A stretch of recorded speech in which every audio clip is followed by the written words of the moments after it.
जय माता दी दोस्तों। शुभ कार्तिक मास हमारा पूर्णिमा से शुरू हो जाएगा दोस्तों। अब देखिए कार्तिक मास में स्नान, संकल्प, क्या क्या नियम होते हैं और पूजा कैसे करनी चाहिए। नहाने के बाद सर्वप्रथम पूजा किसकी करनी चाहिए, कार्तिक में व्रत कैसे करते हैं, यह व्रत या फिर स्नान, ध्यान, पूजा पाठ किसकी करनी चाहिए, किस देवी देवता की, किस किस की और किसकी सेवा करनी चाहिए, यह सब बहुत ही महत्वपूर्ण जानकारी है। और इस जानकारी को हम थोड़ा थोड़ा करके गृहस्थ में यदि करते हैं तो बड़ी ही आसानी से पूर्ण हो जाता है।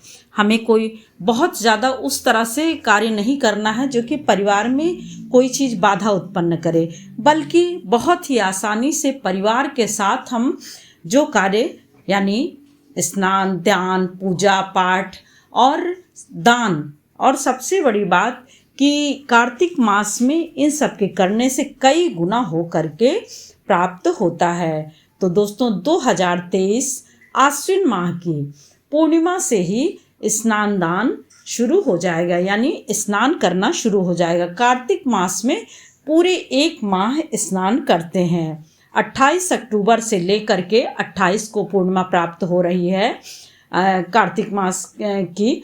तो ये आप देखिए कि 27 नवंबर तक चलेगा। इस प्रकार से दोस्तों इस माह में सुबह भोर में सबसे पहले जल्दी उठने का संकल्प लेते हैं। जल्दी उठते हैं और स्नान ध्यान करके सर्वप्रथम मंदिर की साफ सफाई करके, मंदिर का पवित्रीकरण करके, स्वयं का और वस्तुओं का पवित्रीकरण करके, फिर उसके बाद जल लेकर के सूर्य भगवान को जल अर्पित करते हैं। अब कभी कभी ये भ्रम होता है कि सूर्य भगवान जब निकले नहीं रहते हैं तब क्यों जल अर्पित किया जाए। तो यह जो है इस माह में आप सुबह ही भोर में ही सूर्य भगवान को जल अर्पित कर सकते हैं, क्योंकि इस माह में स्नान, ध्यान, सूर्य भगवान को जल देना बहुत ही महत्वपूर्ण बताया है। शास्त्रों में इसका विशेष रूप से महत्व बताया गया है। तो सूर्य भगवान को जल देते हैं। उसके बाद फिर अपने मंदिर में अपने एक माह के स्नान पूजन का संकल्प लेते हैं।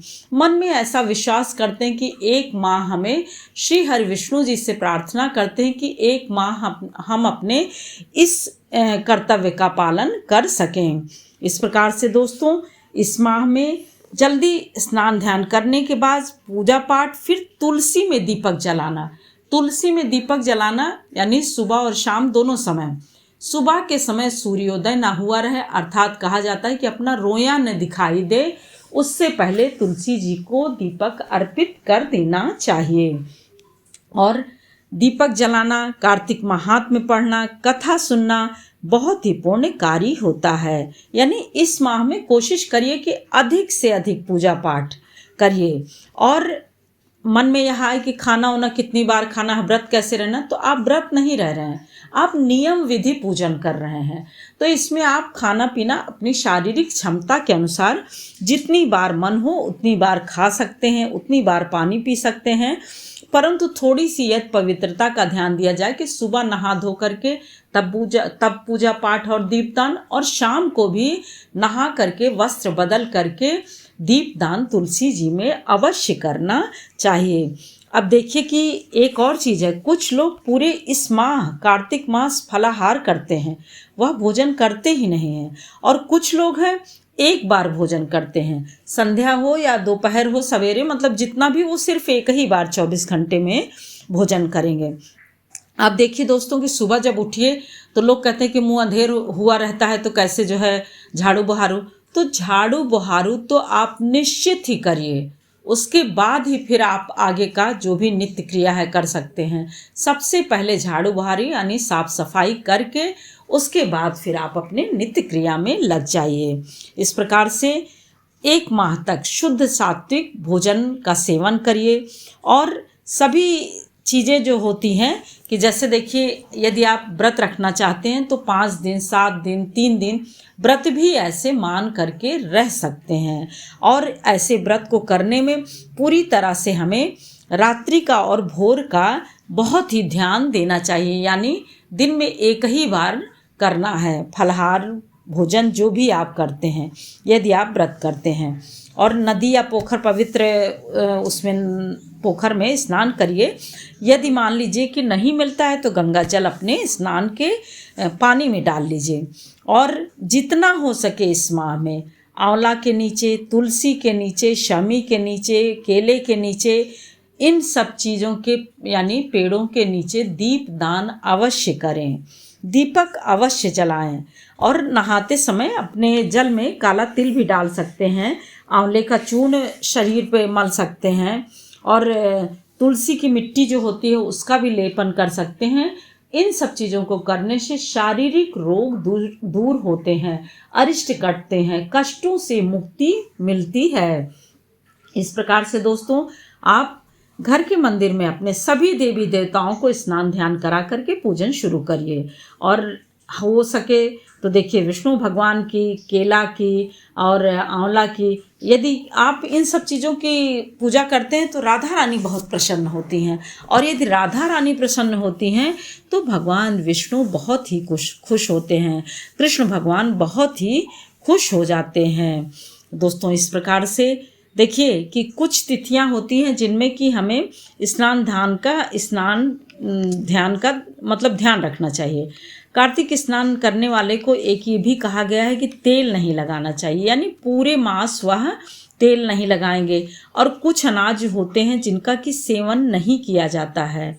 और कोई भी देखिए कि आप स्नान करें तो बगैर वस्त्र के स्नान बिल्कुल भी ना करें। अब इस दिन देखिए ग्रहण लग रहा है, तो ग्रहण के जो नियम है वो अगले वीडियो में हमने बताया है। अपने ग्रहण में आप देखिए कि उन सब चीज़ों का विशेष ध्यान रखिए, मंदिर आदि को स्पर्श ना करिए, बाकी चीज़ें ना करिए। और जब मुख्य ग्रास हो, जिस समय ग्रहण हो उस समय सोइए नहीं। अब कोई धार की वस्तुएं ना छुइए, कुछ इधर उधर की चीज़ें बिल्कुल भी ना छुइए। अब देखिए कार्तिक मास में यदि आप मान लीजिए कोई भी नियम नहीं कर पा रहे हैं तो दीपदान का नियम तो कर ही सकते हैं। मान लीजिए सुबह वाला नहीं कर पा रहे हैं तो शाम को आप नित्य ही एक शिव जी को, एक गंगा जी को, एक तुलसी माता को 3 दीपक अवश्य जलाइए। और तुलसी माता का दीपक जलाते समय उनसे प्रार्थना करिए कि हे विष्णु प्रिया तुलसी माता आपकी शरण में है, हमारी यह मनोकामना संकल्प यानी पूर्ण करिए। और तुलसी माता हर तरह से आपकी कृपा हमारे ऊपर सदैव बनी रहे। इस प्रकार से आप पूरे 1 माह तुलसी जी को दीपक जला सकते हैं।